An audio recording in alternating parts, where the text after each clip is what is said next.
Today I'm going to show you a tutorial of how I made this little pencil pouch that attaches to a book or a notebook or whatever you want it to attach to.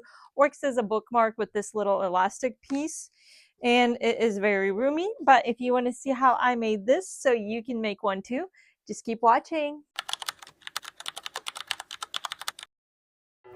To start off, choose your fabric.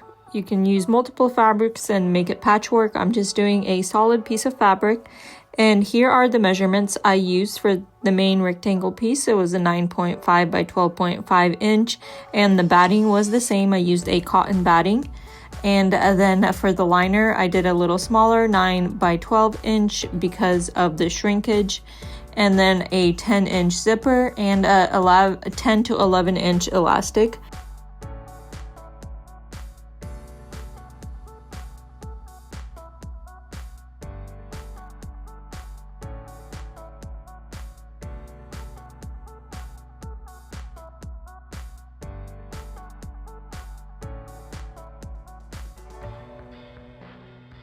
After you cut everything out, draw on or however you want to do your quilting lines. I did 1 1/4 inch diamond stitch. You choose whatever you want to do, as I always say, and or if you don't want to do quilting lines, you don't have to. But after that, you will layer this top piece onto your batting piece. And as I mentioned, I'm using a cotton batting, so it's not going to be fluffy and puffy. It's just going to give it a little bit of a oomph in that quilting pattern. I would still recommend using a batting even if you are not doing a quilted design or some kind of stabilizer. But I clip that on and then I sew on the quilting lines, so that's the next step.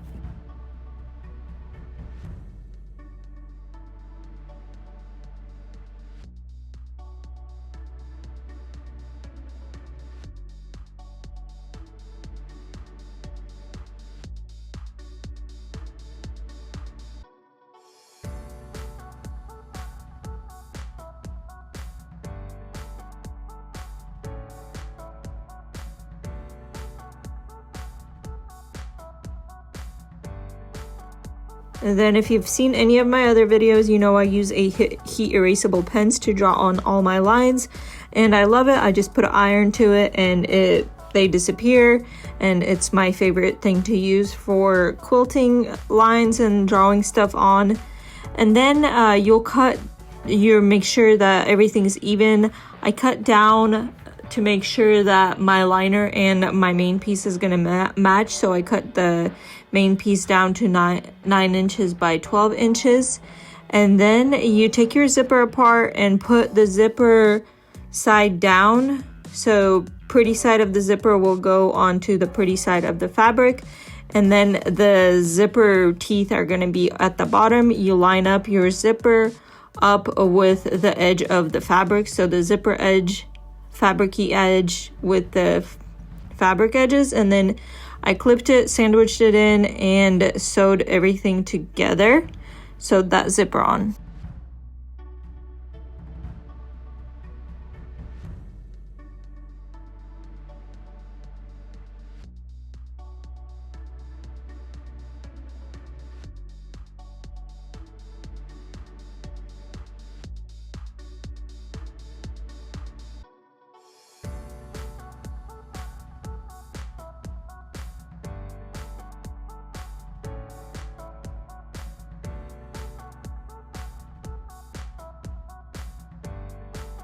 Then before I do the top stitch, I do always like to iron down the front and the back of where the zipper meets the fabric, and I iron it down flat, and it makes the top stitch look way much neater and much easier to do it.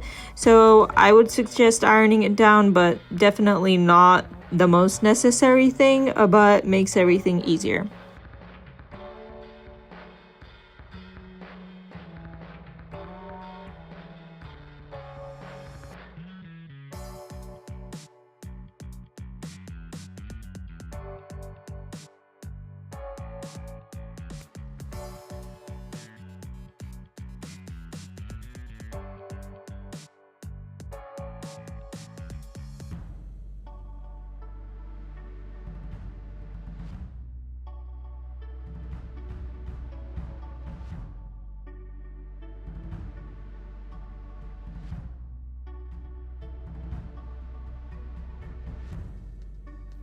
After you do your top stitch by the zippers, it's time to put on the zipper slider.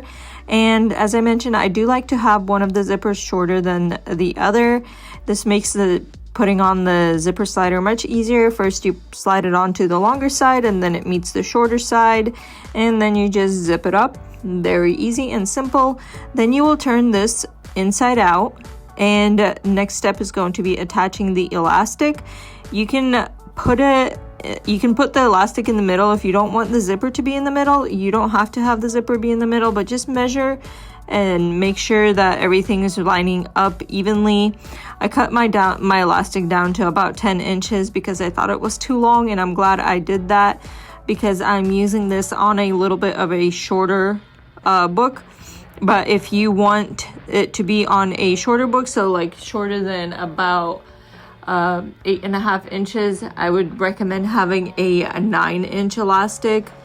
And if you wanted to use it on a much taller and thicker book, I would recommend it being 11 inches or something like that. But about average, 10-inch elastic should work fine. And then once you clip everything down and make sure that everything's measured out correctly, I measured mine like 50 times. I sewed down the sides just like that, sandwiching in the elastic in between everything right there.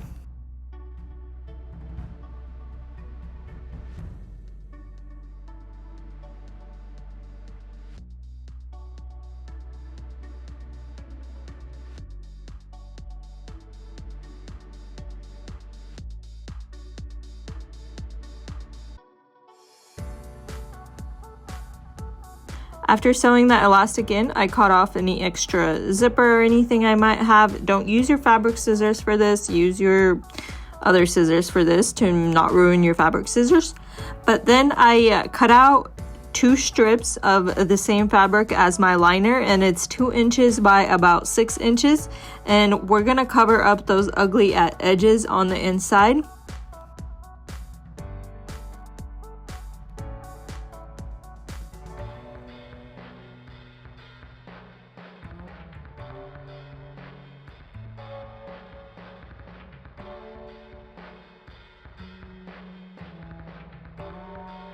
So as I mentioned, we want to cover up the raw edges on the inside, and first I fold down one side of each and I iron it down so it stays down just about like 1/4 of an inch. I fold it in, and then I don't know if you've ever seen me do this on my makeup pouches, but it's the same concept. You put your little strip down, and then I like to sew on top, and then once you get to the edge, you want to fold in the other edge also. And then after it's sewed down, you'll flip it over like this, and it covers up that raw edge, and it's gonna look beautiful in the end. And why I fold in on the sides, so there's no raw edges anywhere, everything is covered.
After you have both sides, the raw edges sewed up with those strips, as you can see, it looks much prettier like that.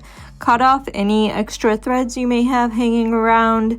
I always have a bunch of threads hanging around for some reason. If you don't, lucky you.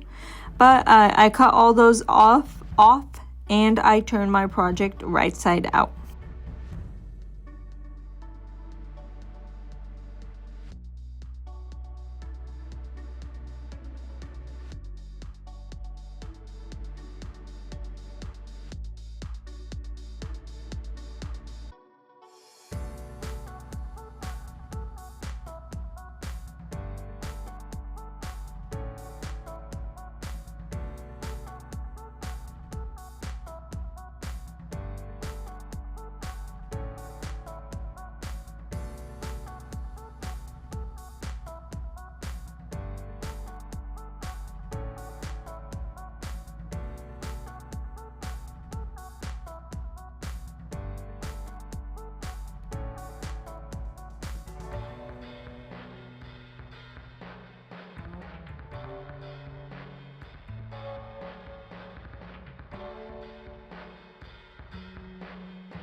poking all the corners out nicely. Now we have a completed and finished beautiful pencil pouch, and it can go on any book or any notebook, and you can store your pencils, highlighters, and whatnot in there. You can even put your phone in there. But before the video ends, I did want to say a big thank you for taking the time to watch this video and choosing to learn with me. I really do appreciate it. If you did enjoy it, please consider liking, subscribing, commenting, sharing, hitting that little bell button to get notified for other videos, hyping the video, and all that good stuff that helps me out. I would really much appreciate it. And I do hope that this video was useful for you and you learned how to make a little elastic pencil pouch. And I really hope to see you again here for my next tutorial. Have a wonderful rest of your day, today, and every day. And as I mentioned, see you again next time. Bye bye.